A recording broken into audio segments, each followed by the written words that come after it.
history really had women fighting for their lives. Like across civilizations, women got blamed, controlled, objectified, and treated as if they existed for everyone except themselves. Ancient Greece gets dragged for this all the time. People immediately bring up guys like Aristotle, saying women were naturally inferior. But Rome somehow escaped a lot of that smoke. People love calling it the more progressive ancient civilization. And technically, compared to Greece, sure. But that's also where the illusions start. Because Rome didn't actually remove women's oppression. It just gave it better PR. The restrictions were still there. They were simply rebranded as virtue, duty, honor, tradition, and service. And that's exactly why manhwa is so interesting. Unlike a lot of historical manhwas that romanticize the past, the story looks directly at the reality hiding behind Rome's progressive reputation. For a Roman woman, no honor shone brighter than becoming a Vestal Virgin. Their job was to keep Rome's sacred fire alive or risk disaster, at least according to Roman belief. Yet, the reality was far less glamorous. The 6 girls had no say in the matter, separated from their families, to spend the best years of their lives confined to a temple, all at the cost of their womanhood. Hence, the catch. A role celebrated as empowering was built on the loss of autonomy. No character shows this better than Vibia. She has internalized Rome's expectations so completely that she barely sees herself outside her role. When faced with sexual violence, her greatest fear isn't death, it's disgrace. She treats her own beauty like something shameful to acknowledge. She sees ordinary human desire as a flaw, something to suppress, something to fear. In trying to become the perfect Vestal, she has almost forgotten she's human. And despite all her devotion, Rome doesn't protect her. The moment politics enters the picture, her status means very little. She can still be used, manipulated, discarded.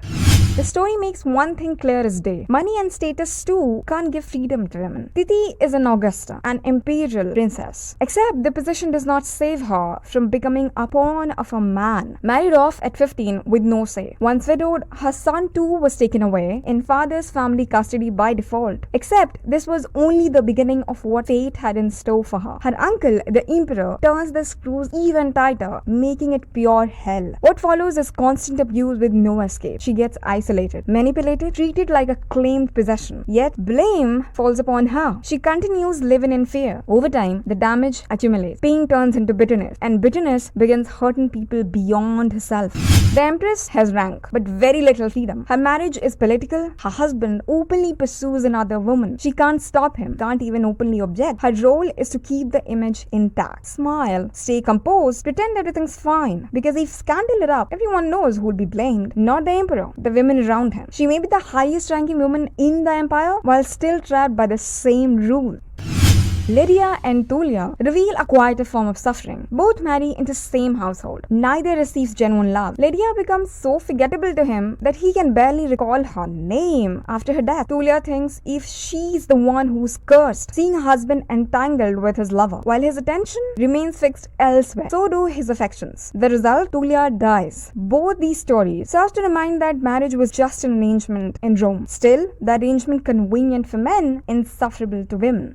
If noble women lacked freedom, slave women had almost none at all. Brigida's story makes that impossible to ignore. She's subjected to her master's desires, then the mistress's resentment. The child born from that exploitation isn't legally hers, because neither she nor her child truly belong to themselves. They are property. That's reality. No control over her own body, her labor, or her own child. The son wrapped in the same humiliation, forced to be cynical of Rome and its people. His grey character dissected in previous episode. Feel free to check it out if you're interested in a well-written toxic character. Brigida's story exposes one of the harshest truths about Roman slavery. Rights mean very little when your humanity isn't recognized in the first place. Other enslaved women endure much the same. They absorb the frustration of everyone above them, do the work demanded of them, and survive however they can. Even if freedom only changes so much. A freed woman gains some rights, she doesn't gain equality. The story also touches on actresses. They could be celebrities, admired, but admiration wasn't the same thing as respect, defined as low-class women. In fact, their visibility often came with vulnerability, to the extent of sharing bed with authority for a role.